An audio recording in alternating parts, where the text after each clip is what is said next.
जो आप इस वीडियो में देख रहे हैं वो एक ट्रैवलिंग माइक्रोस्कोप है। ये बेसिकली एक कंपाउंड माइक्रोस्कोप है जिसका एंगुलर मैग्नीफिकेशन आप देख सकते हैं 10x है। इसे ट्रैवलिंग माइक्रोस्कोप इसलिए कहते हैं क्योंकि ये दो स्केल पर ट्रैवल कर सकता है, एक वर्टिकल स्केल और दूसरा हॉरिजॉन्टल स्केल। वर्टिकल स्केल पे मूव करने के लिए आप इस स्क्रू को यूज़ करेंगे। इस स्क्रू को हम रोटेट करेंगे तो ये इस स्क्रू की हेल्प से ऊपर या नीचे मूव कर सकता है। हॉरिजॉन्टल स्केल पे मूव करवाने के लिए आप इस स्क्रू को यूज़ करेंगे। जैसे हम स्क्रू को मूव करेंगे तो ये कंपाउंड माइक्रोस्कोप हॉरिजॉन्टल स्केल पर ट्रैवल करेगा। अब ऊपर या नीचे कितना डिस्टेंस ट्रैवल करता है वो हम इस स्केल की हेल्प से फाइंड आउट कर सकते हैं। जैसे आप इस माइक्रोस्कोप को ऊपर मूव करवा रहे हैं तो ये कितने सेंटीमीटर मूव कर रहा है ये इस स्केल की हेल्प से अपने नोट कर सकते हैं। आप इस स्केल में देख रहे हैं कि ये मेन स्केल है और ये इसका वर्नियर स्केल है।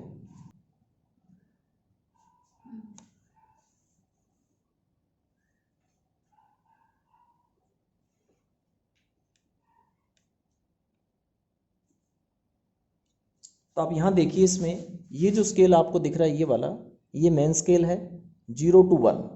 0 to 1 इसमें 20 लाइंस होगी। और ये जो आप वर्नियर स्केल देख पा रहे हैं, वर्नियर स्केल में टोटल 50 डिविजन्स है। तो हम इस स्केल का लीस्ट काउंट है वो फाइंड आउट कर सकते हैं।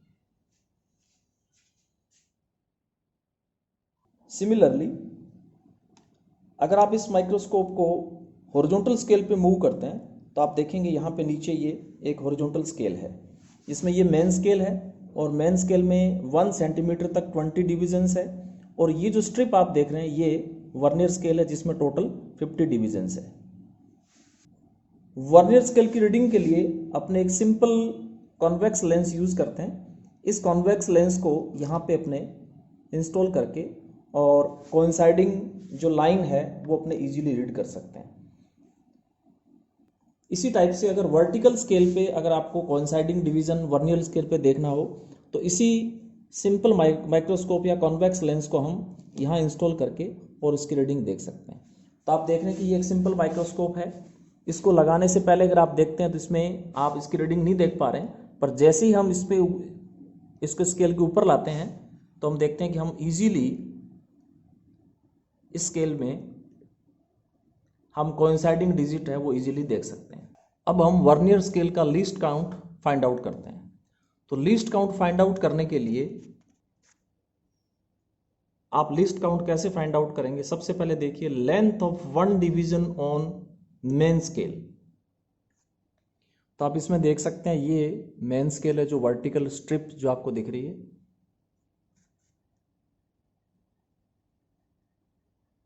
इसमें आप अब इजीली देख सकते हैं कि यहाँ पे 1 सेंटीमीटर तक इसमें टोटल नंबर ऑफ डिविजन्स है वो 20 है। Total number of divisions in 1 centimetre is 20, that is 1 centimeter upon 20 and it is equal to 0.05 centimetre. यानी मेन स्केल पे सबसे छोटा डिवीजन है वो 0.05 सेंटीमीटर का है। अब हम देखते हैं total number of divisions on the vernier scale. अब आप वर्नियर स्ट्रिप पे कंसंट्रेट करें। आप वर्नियर स्ट्रिप पे देखेंगे तो इसमें 0 से लेके 5 तक, इस 0 से और इस 5 तक टोटल जो डिविजन्स है वो 50 है। जो 1 लिखा है वहाँ तक 10 डिविजन्स है। टोटल 5 तक total number of divisions on this vernier scale is 50। Total number of divisions on vernier scale is 50। Now least count is equal to the length of 1 division of main scale, that is 0.05 centimetre and divided by the total number of divisions which is 50। तो इसको 50 से divide करने पर ये जो इसका least count है वो 0.001 सेंटीमीटर। यानी ये वो मिनिमम डिस्टेंस है जो आप वर्नियर स्केल से मेजर कर सकते हैं। यानी डेसिमल का 3rd प्लेस है वो हम इजीली मेजर कर सकते हैं। इस इंस्ट्रूमेंट की हेल्प से हम किसी भी ग्लास स्लैब का रिफ्रैक्टिव इंडेक्स हम फाइंड आउट कर सकते हैं। ये जो आप ग्लास स्लैब देख रहे हैं, इस ग्लास स्लैब के मटेरियल का रिफ्रैक्टिव इंडेक्स कितना है ये हम फाइंड आउट कर सकते हैं। अब हम एक्सपेरिमेंट स्टार्ट करते हैं। इस एक्सपेरिमेंट में हमें इस ग्लास स्लैब का रिफ्रैक्टिव इंडेक्स फाइंड आउट करना है। रीडिंग के फर्स्ट सेट के लिए हम सबसे पहले वाइट सरफेस पे एक इंक डॉट लगाते हैं। ये आप देख सकते हैं, इसमें वाइट सरफेस पे हमने एक लाइन ड्रॉ की है इसमें, और इस लाइन पर अब हम माइक्रोस्कोप को फोकस करते हैं। तो सबसे पहले हम देखेंगे कि माइक्रोस्कोप में ये लाइन जो है वो थोड़ी ब्लर दिखाई देगी। फिर इस रैक पिनियन अरेंजमेंट, इस व्हील की मदद से हम इसको ऊपर या नीचे इस टाइप से फोकस करके और उसके क्लियर इमेज बनाते हैं। इस लाइन की जो इमेज है वो थोड़ी ब्लर और फेंट दिखाई दे रही है। अब हम इसकी हेल्प से, रैक पिनियन की हेल्प से हम इस लाइन को बिल्कुल ब्राइट करते हैं। इस सिचुएशन में मुझे ये इमेज बिल्कुल क्लियर दिखाई दे रही है। आप इस इमेज को वीडियो में देख सकते हैं। अभी हमें इस लाइन की इमेज ब्लर दिखाई दे रही है, पर जैसे ही हम रैक पिनियन व्हील को रोटेट करते हैं तो हम देखते हैं कि ये लाइन धीरे धीरे क्लियर होने लगती है। तो हम देखते हैं कि इस सिचुएशन में इंक डॉट की इमेज है वो बिल्कुल क्लियर दिखाई दे रही है। इस सिचुएशन में हम इसकी रीडिंग नोट करते हैं। तो हम देखेंगे कि वर्टिकल वर्नियर स्केल पे और मेन स्केल पे रीडिंग क्या है, उस रीडिंग को हम नोट करते हैं। अब हम फर्स्ट रीडिंग को इस स्केल पे रिकॉर्ड करते हैं, और ये रीडिंग जो होगी इसे हम कहेंगे R1। अब इस फर्स्ट रीडिंग को आप किस प्रकार से रीड करेंगे उसको देखिए। सबसे पहले आप ये देखिए कि वर्नियर स्केल जो है इसकी जीरो लाइन, मेन स्केल पे उसकी क्या पोजीशन है उसको नोट करते हैं। तो आप देखेंगे ये जो लाइन आपको दिख रही है ये 5, 5.1, 5.2, 5.3, 5.4, और ये छोटी लाइन है ये 5.45। तो आप देख पा रहे हैं कि ये जो लाइन है जीरो की लाइन वो इस 5.4 की लाइन से थोड़ा सा आगे है। तो मेन स्केल रीडिंग हो जाएगी 5.45 सेंटीमीटर। अब वर्नियर स्केल का कोइंसाइडिंग डिवीजन, आप यहां से ऊपर चलते जाएं तो आप देखेंगे इन 50 लाइंस में से एक लाइन ऐसी होगी जो मेन स्केल की किसी भी एक डिवीजन को कोइंसाइड करेगी। तो देखो ये जीरो है, ये number 1, number 2, number 3, number 4, number 5, number 6, number 7, number 8 number की जो लाइन है वो मेन स्केल की लाइन को कोइंसाइड कर रही है। यहां से अपने चलते हुए देखेंगे कि इनमें से कौन सा डिवीजन मेन स्केल के किसी एक डिवीजन को कोइंसाइड कर रहा था। आप देख रहे हैं कि ये मेन स्केल की लाइन और ये वर्नियर की लाइन कोइंसाइड कर रही है, और ये लाइन नंबर है 8। यहां से काउंट करेंगे तो 8 नंबर लाइन है, तो कोइंसाइडिंग डिवीजन इज 8। तो reading of vernier scale is 8 into least count of vernier scale, which is 0.001 centimeter. So it is reading of vernier scale 0.008 centimeter. Now total reading, main scale reading plus vernier scale reading, that is 5.45 plus 0.008, and final reading is 5.458 centimeter. ये हमारी first reading होगी। Second reading के लिए अब हमें जिस glass slab का refractive index find out करना है उस ग्लास स्लैब को हम इस इंक डॉट के ऊपर रखते हैं, और हम फिर से अगर माइक्रोस्कोप में देखते हैं तो हमें उसी इंक डॉट की इमेज है वो ब्लर दिखाई देती है। तो आप इसके वीडियो के नेक्स्ट पार्ट में आप उस ब्लर इमेज को देख सकते हैं कि ग्लास स्लैब रखने से पहले ये इमेज बिल्कुल क्लियर है, और ग्लास स्लैब रखने के बाद ये इमेज ब्लर होती है। अब इस ब्लर इमेज को दोबारा क्लियर करने के लिए हम अब इस व्हील की हेल्प से हम कंपाउंड माइक्रोस्कोप को ऊपर की तरफ मूव करते हैं और दोबारा से फोकस करते हैं। अब जैसे ही हम ग्लास स्लैब को इस लाइन के ऊपर रखते हैं, जैसे ये आप देख रहे हैं कि ग्लास स्लैब जैसे ही हम रखते हैं तो इसकी इमेज फिर से ब्लर होती है। अब हम इस वर्टिकल स्केल की हेल्प से, अब इस स्क्रू की हेल्प से हम माइक्रोस्कोप को ऊपर की तरफ मूव करते हैं और फिर से हम फोकस करते हैं उसी लाइन पे। तो हम देख रहे हैं कि ये इमेज जो है वो हमें फिलहाल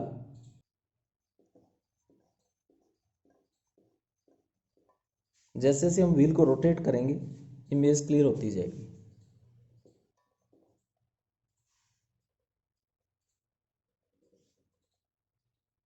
और हम देखते हैं इस सिचुएशन में इमेज दोबारा क्लियर हो चुकी है। अब हमें इंक डॉट की क्लियर इमेज दिखाई दे रही है। हम फिर से इस स्केल पे हम रीडिंग नोट करते हैं।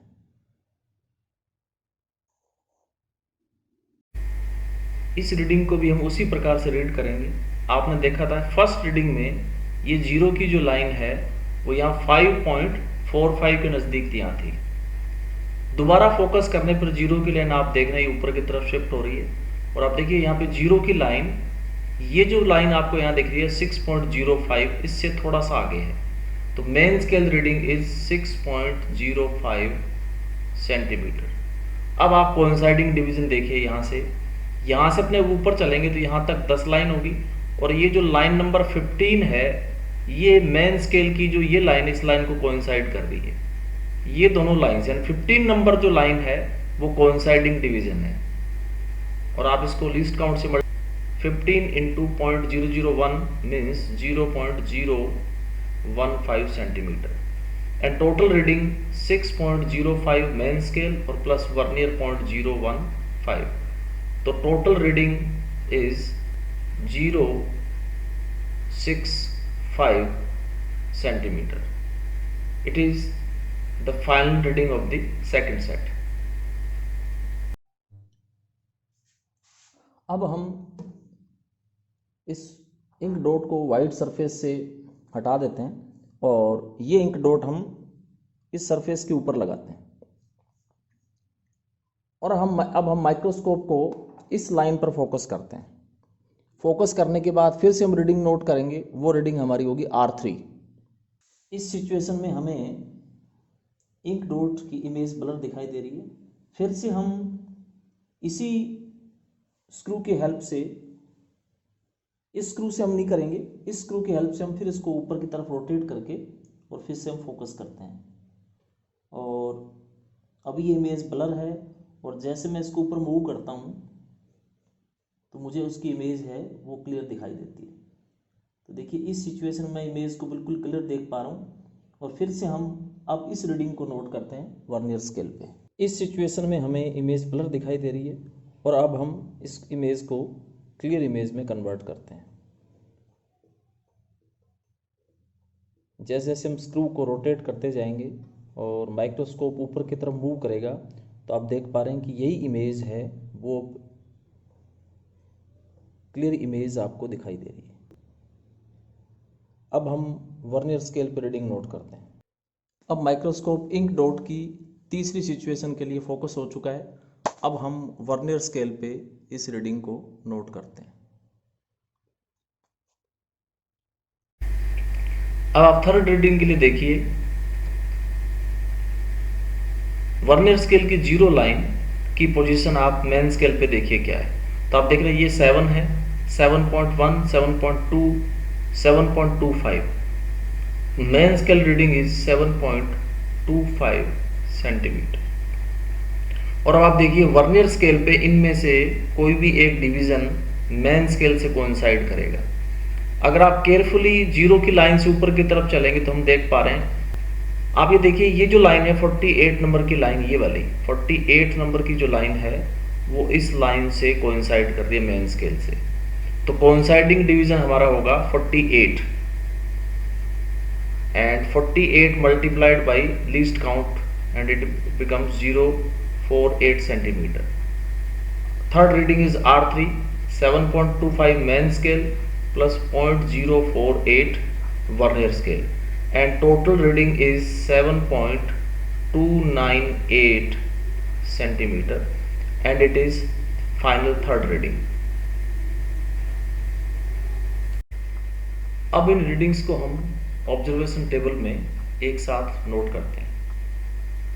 R1 के लिए मेन स्केल रीडिंग थी 5.45, कोइंसाइडिंग डिवीजन था 8, multiplied by least count 0.008 and total reading 5.458 centimetre. For second set main scale reading 6.05 centimeter, coinciding division 15 multiplied by least count 0.15, and total is 6.065 centimeter. And for third set 7.25 main scale reading, coinciding division 48 multiplied by least count, and total of the R3 is 7.298. अब आप real depth calculate करेंगे। तो देखिए real depth क्या था कि ये आपकी जो ग्लास स्लैब है, इस ग्लास स्लैब में फर्स्ट रीडिंग जो आपने नोट की वो इस पोजीशन के लिए इंक डॉट इस पोजीशन पे थी, ये रीडिंग R1। सेकंड में रीडिंग यहाँ पे R2 अपरेंट पोजीशन, और थर्ड जो रीडिंग है वो इस पोजीशन पे थी। तो देखिए इसमें R3 minus R1, R3 that is top level and bottom level, it is real depth, and R3 minus R2 is apparent depth of the ink dot। तो अगर आप इन दोनों का डिफरेंस लेंगे R3 minus R1, R3 minus R1, इन दोनों का difference लेंगे तो ये डिफरेंस आएगा 1.840, एंड R3 माइनस R2 ये डिफरेंस आप निकालेंगे तो 1.233, and refractive index is equal to real depth upon apparent depth. ये आप थ्योरेटिकल फॉर्मूला आप देखेंगे आपको उसकी वैल्यू मिल जाएगी। तो real depth is 1.840 and apparent depth is 1.233। अगर हम इसको डिवाइड करेंगे तो हमें इसके रिफ्रैक्टिव इंडेक्स की वैल्यू मिलेगी 1.492, and it is for set 1, यानी हमने एक बार जब इसकी रीडिंग नोट की तो रिफ्रैक्टिव इंडेक्स हमें मिलती है 1.492। इसी टाइप से अब हम इसी एक्सपेरिमेंट को रिपीट करते हैं दूसरी पोजीशन से। आप फर्स्ट रीडिंग R1 के लिए कहीं से भी हम जो है वो स्केल पे रीडिंग स्टार्ट करते हैं, और ये एक सेट फिर से हम नोट करते हैं, और इसी टाइप से हम तीसरा सेट 3 बार हम रिपीट करके और 3 बार रिफ्रैक्टिव इंडेक्स की वैल्यू हम कैलकुलेट करेंगे, और फिर इन तीनों वैल्यूज का जो एवरेज होगा वो ट्रू वैल्यू के ज़्यादा क्लोज होगा, जो आप यहाँ पे आफ्टर कैलकुलेशन लिखेंगे।